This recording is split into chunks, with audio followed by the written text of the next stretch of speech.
your audience, like you are making 3 drawers in their mind, telling them that we are going to fill up the first drawer by information about the meaning of the word Islam. The second drawer will be the 6 main beliefs that are obligatory for every Muslim to believe in order to be Muslim. And the last thing is the 5 main deeds which are also obligatory for every Muslim to do if he wants to become Muslim. Okay.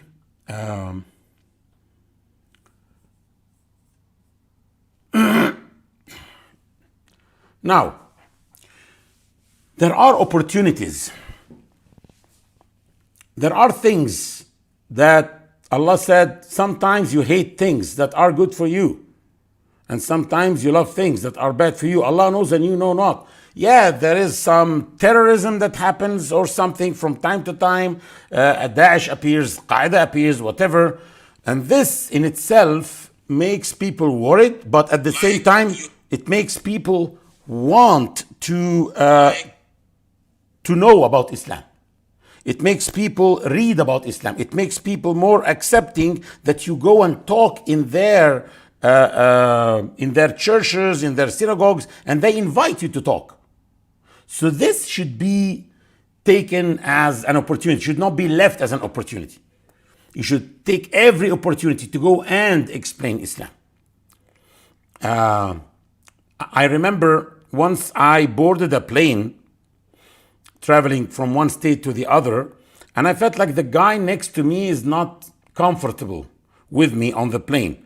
So I looked at him and I took out my card, my business card, and I gave it to him. And I told him, my name is Fadil Soliman. I am the Muslim chaplain at the American University in Washington, D.C.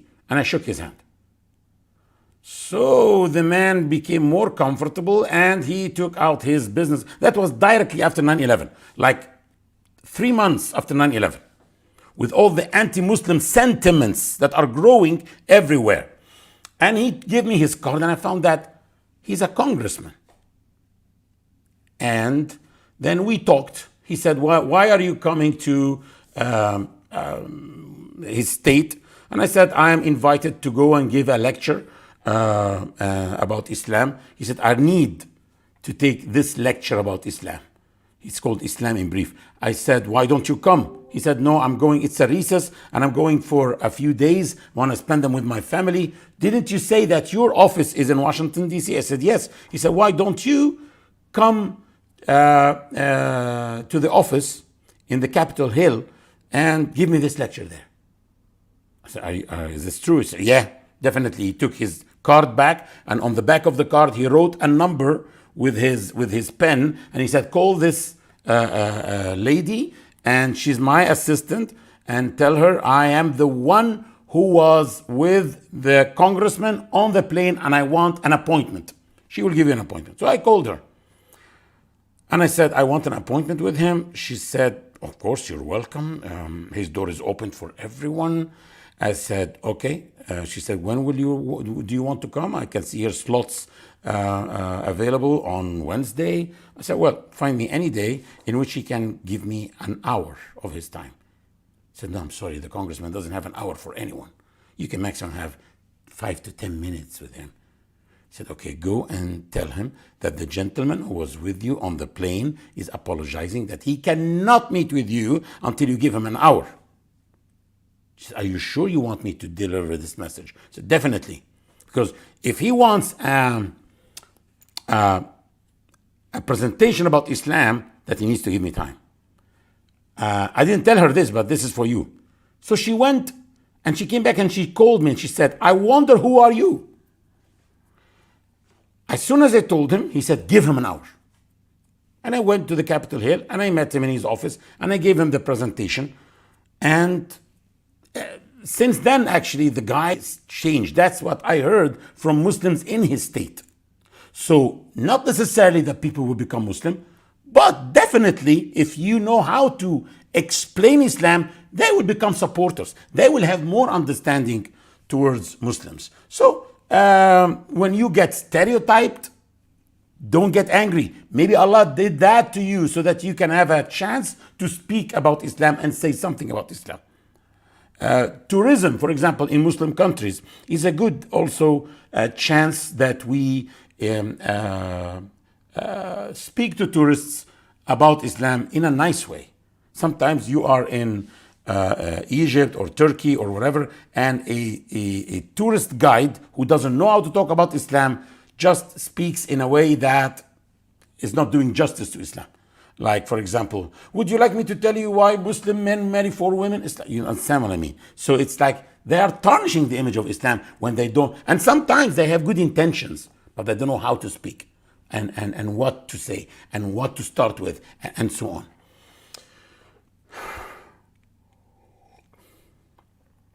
Orientations, sensitivity training for people who go and work in Muslim countries is needed. They want it because they want to avoid embarrassing situations.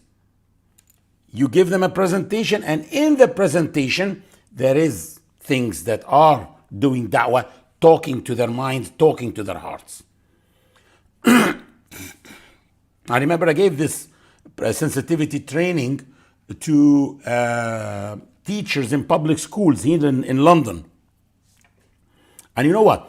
I remember one of the questions, that was a very funny question. They said, why Muslim children, when they go to the toilet, they take a jug of water with them? And I said, why do you think they do that? They said, we don't know. We just tried we brainstormed, and we thought that maybe Muslims cannot evacuate except if they are drinking at the same time. So that was so funny, actually. And I explained to them the concept of tahara and cleanliness and how important this is for the salah and the prayers to be accepted and stuff. The Danish cartoon, there was a German pope, I don't remember his name now, but he was very offensive towards Muslims. All these things are opportunities that we can make use of.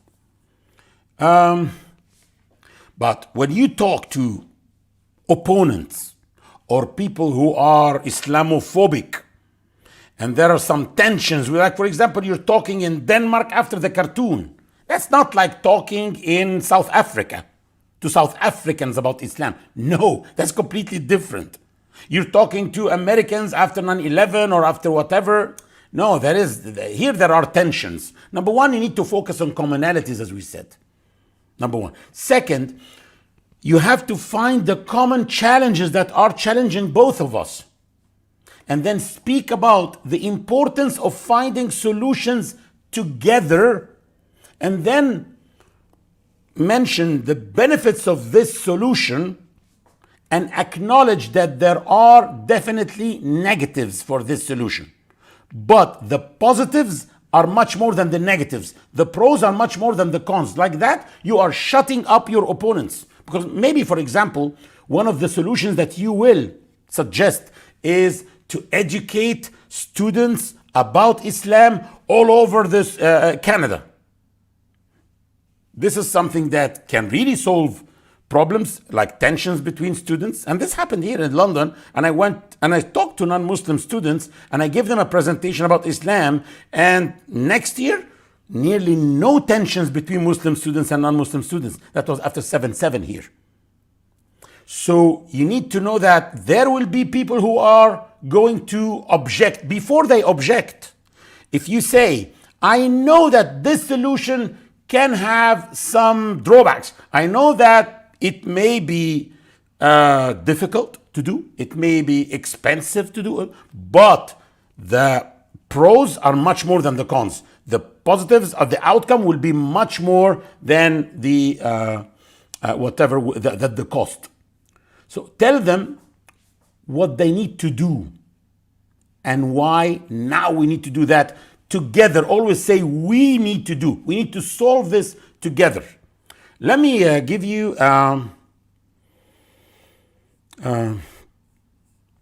let me see if I can do that here. View from current slide. Hopefully it works. I don't know why this is not working.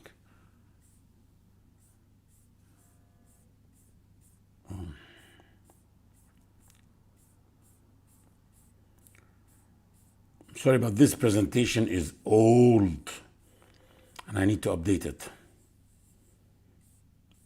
Okay.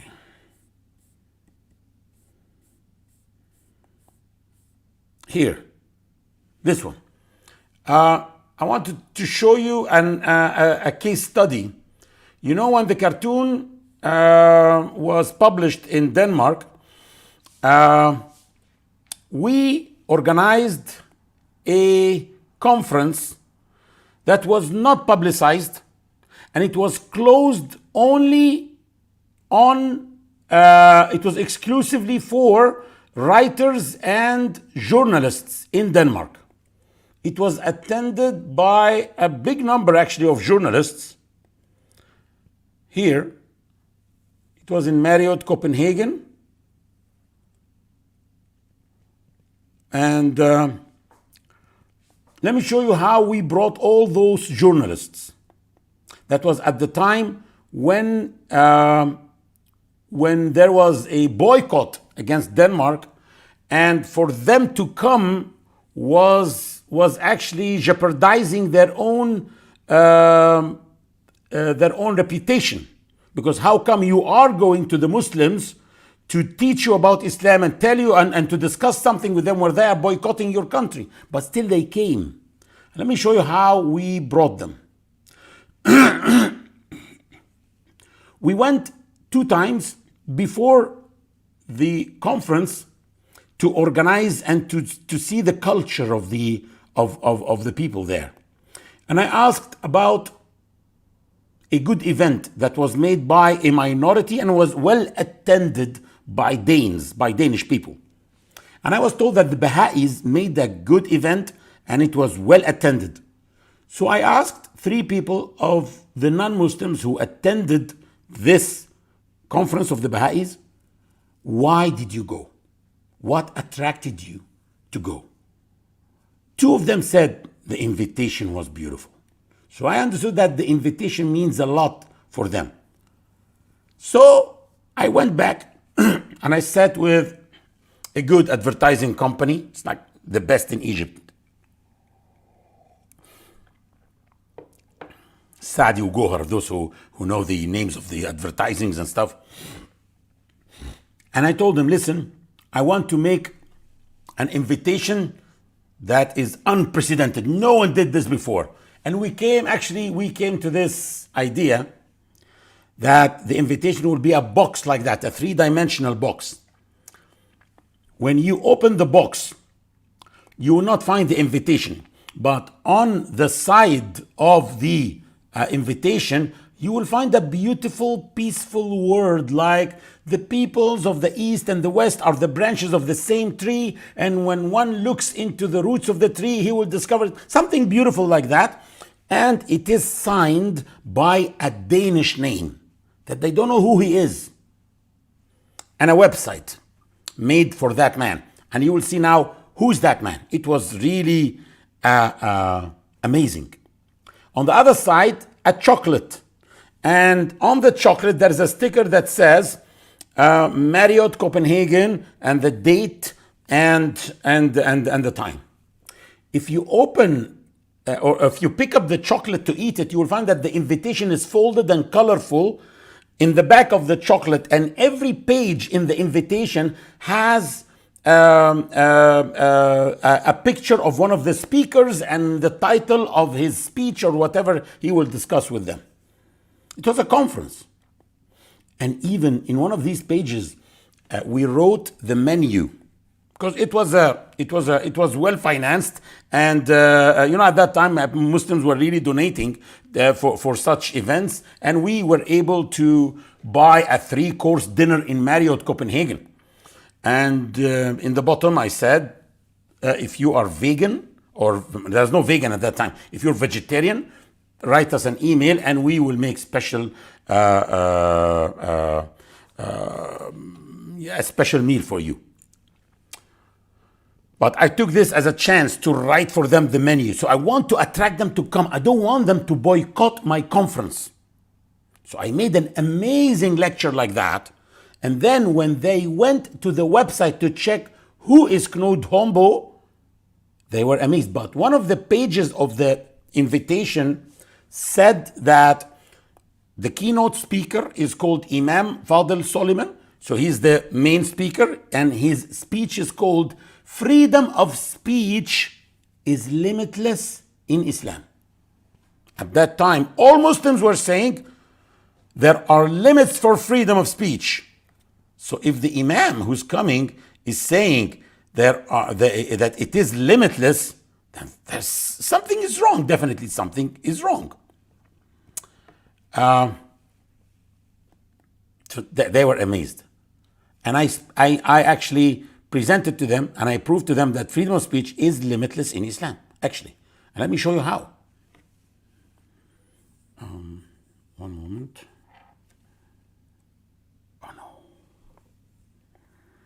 Oh no. 1 second, please.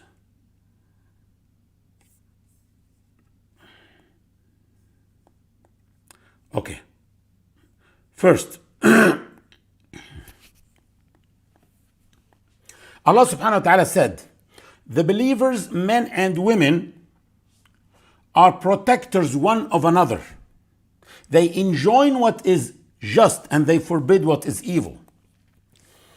المؤمنون والمؤمنات بعضهم أولياء بعض يأمرون بالمعروف وينهون عن المنكر.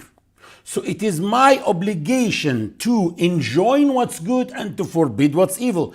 How can I forbid what is evil if I'm not granted freedom of speech? So by default, in a Muslim society, there must be freedom of speech so that people can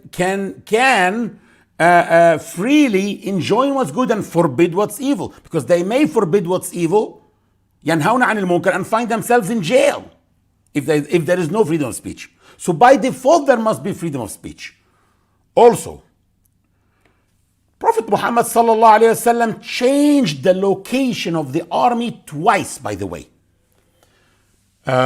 Once, where it once in Badr and once in another ghazwa after an argument with a soldier.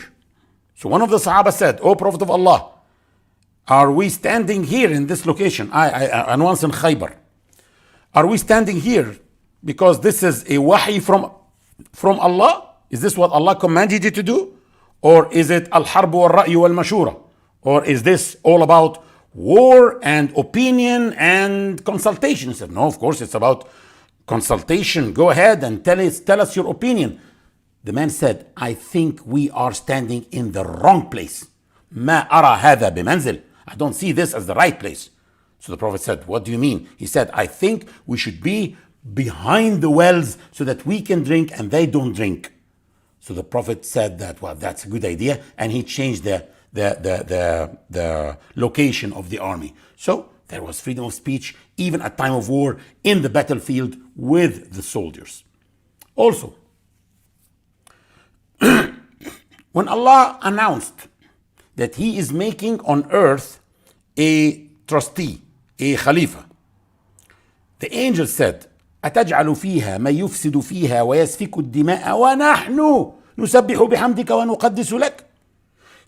Will you place therein someone who will make mischief and shed blood while we glorify you and praise you and thank you? While we? Did the angels look for that position of the Khalifa or what? Allah subhanahu wa ta'ala did not punish the angels for expressing themselves.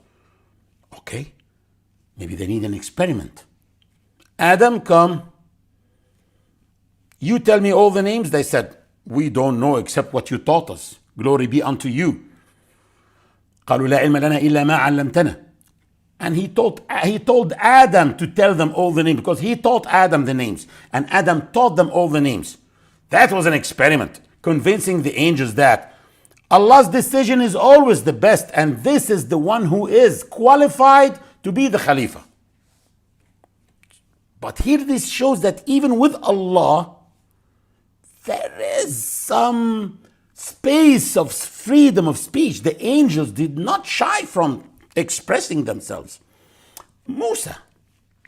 Prophet Musa sallallahu alayhi wasallam said, Rabbi arini anzur ilayk. Oh my Lord, show me yourself. I want to look upon you. Allah said, you cannot see me, but look upon the mountain. If it stands still in its place, then you can see me. Allah did not. Allah wasn't angry because Moses asked us to see him. But Allah showed him that he cannot take that. Ibrahim sallallahu alayhi wasallam, he said, ربي أرني كيف تحيي الموتى قال أولم تؤمن قال بلى ولكن ليطمئن قلبي. Prophet Ibrahim said, oh Allah, show me how you give life to the dead. Allah said, don't you believe yet? Ibrahim said, definitely I believe, but it's to strengthen my face, to strengthen my heart. Okay, take an example, take an experiment.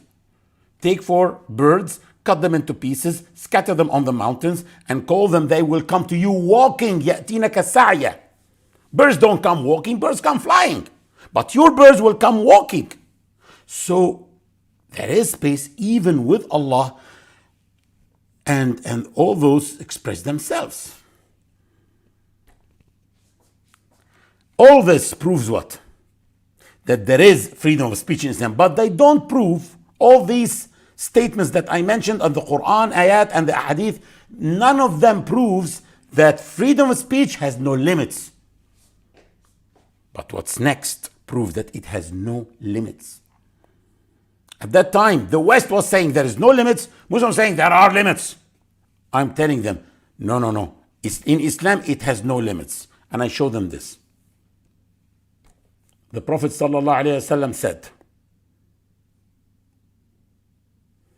Sayyid al-Shuhada, the best of martyrs, is the one who was killed by a tyrant for saying the truth and criticizing his tyranny. سيد الشهداء رجل قام إلى إمام جائر فأمره ونهاه فقتله. So the Prophet ﷺ is telling us to stand up and say the truth in the face of tyrants. What do tyrants do? Tyrants kill. And the Prophet still is telling us, stand up against tyrants and say the truth in their face. So there's no limits. Even if it will cost me my life, yes. Because a society of people who are silent when they see corruption is a society of Satans. And then the Prophet said, لا خير فيكم. Let me see if this is if the time come that you see my ummah, إذا رأيت أمتي تهاب أن تقول للظالم يا ظالم فقد تودع منها. If you see my nation at a certain point afraid of telling a tyrant that he's a tyrant, that there is no hope for them. What do tyrants do? Tyrants kill. And the Prophet still said there must be your society should stand up against them and say you are tyrants. This proves that it has no limits, but it has a direction against tyrants, not against the oppressed, not against the masses. And then I talked to them. And you Danish journalists who moved the millions in the streets, you told your people to take down to the streets last year against George Bush when he came visiting Denmark. You were on the right direction. Why now you are going in the wrong direction? And then I showed them who is Knud Hombo. Knud Hombo is the first Danish Muslim, the first Danish convert. And that's during our preparation when we went to ask people about a good event. Why would people go to an event? We learned that they appreciate the invitation if it's a beautiful invitation. I also started to dig in the roots of Muslims in Denmark, and I found that this man is the first convert. Guess what was his profession? He wasn't a doctor, he wasn't an engineer, he wasn't a dentist, he wasn't a carpenter. He was a journalist. That was like a miracle. That was stunning.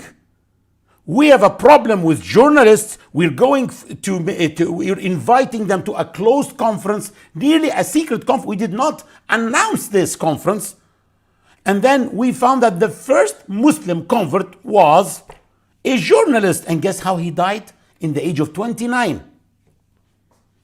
A martyr of freedom of speech. He was killed by Mussolini for defending the Muslims in Libya. Amazing story. Amazing story. Here, he actually became Muslim, and then he went and he bought a Chevrolet in Morocco, and he wanted to take it all the way to Mecca to make pilgrimage, Hajj. And he wrote a beautiful book called Örkenbrenner, or Desert Encounter, in which he wrote about his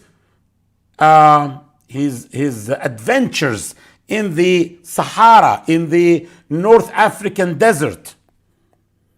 He said amazing things, and I remember that he had an American with him called Starbucks, who died, and he actually buried him in the desert of Algeria.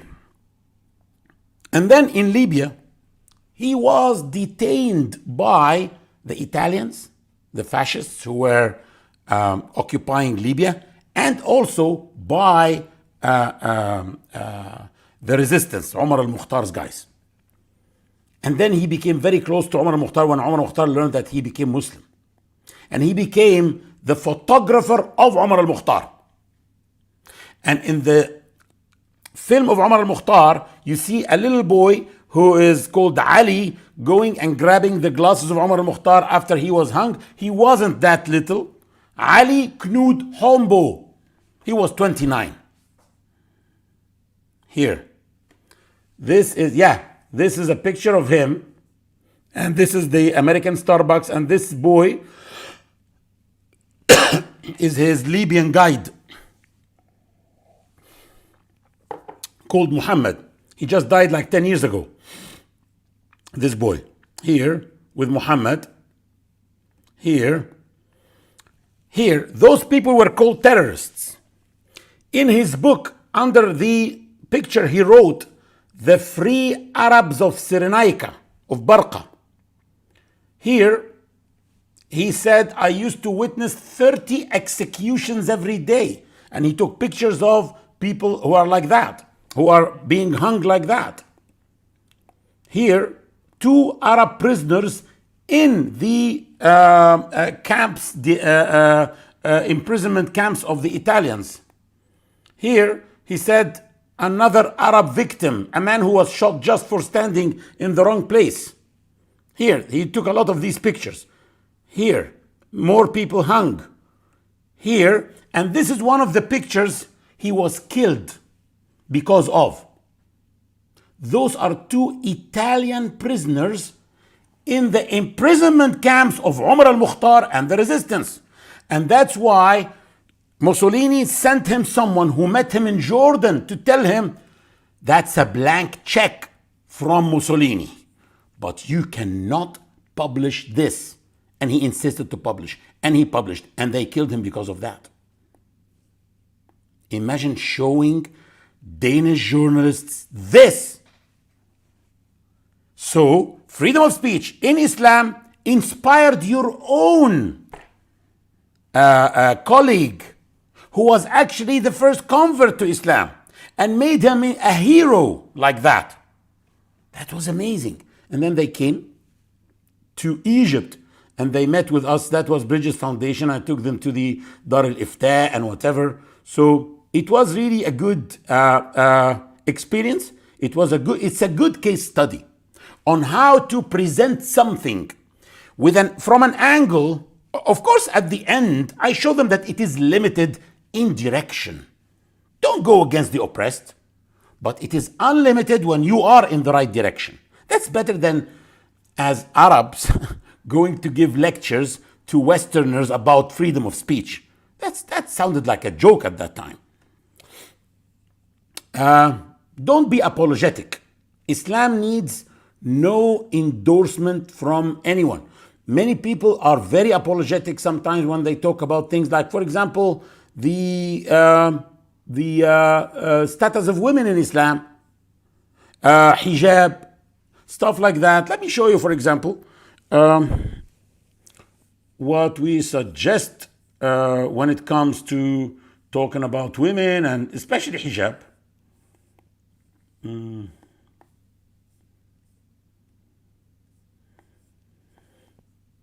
Here, when I remember some years ago, I was asked in a church about the attire of Muslim women. Why Muslim women wear hijab? And I said, okay, that's a good question. Can I ask you, please, who of you really wondered why are they wearing hijab? Please, honestly tell me, if you ever wondered why are they wearing like that, raise your hand. Because I said, honestly, please tell me if you ever wondered, 95% of them raised their hands. I said, good. The second question is, do you know who is this? I said, yeah, Mary. I said, who's Mary? The mother of Jesus. Okay. And this one? Mother Teresa. Okay. Who is Mother Teresa? Oh, that's a very kind-hearted woman who established a lot of organizations that are helping the poor in India and the orphans. Okay, good. Can we say that those two women are the best two women in your eyes? And they said, definitely yes. He said, and I said, and this is my sister. Can you tell me what is common in the three of them? And they said hijab. Some of them said they are totally covered except faces and hands. I said, sorry. Are you telling me that those women that you were wondering about their attire are wearing like the best women in your eyes? I think that if someone should wonder, then it's us who should wonder about you. Why aren't you wearing like that if those are the best women in your eyes? And I laughed. It was like, wow, Yansemi. It's like I flipped the question on them. So that's mainly what I want to tell you, that you don't need to be apologetic. You should not be apologetic when you explain Islam. How long do we have? Do you still have?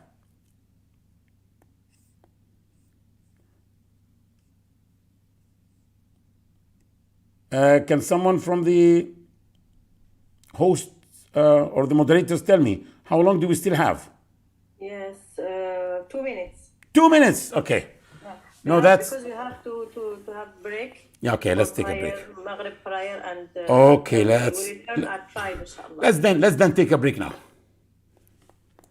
We take break. Yes. Yeah.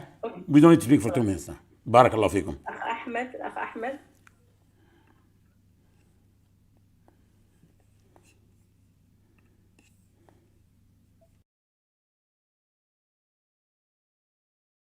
Take a half an hour break, inshallah Rabeen, for Salat al-Maghrib, and then we will resume bi'idhnillah Rabeen at 5 p.m.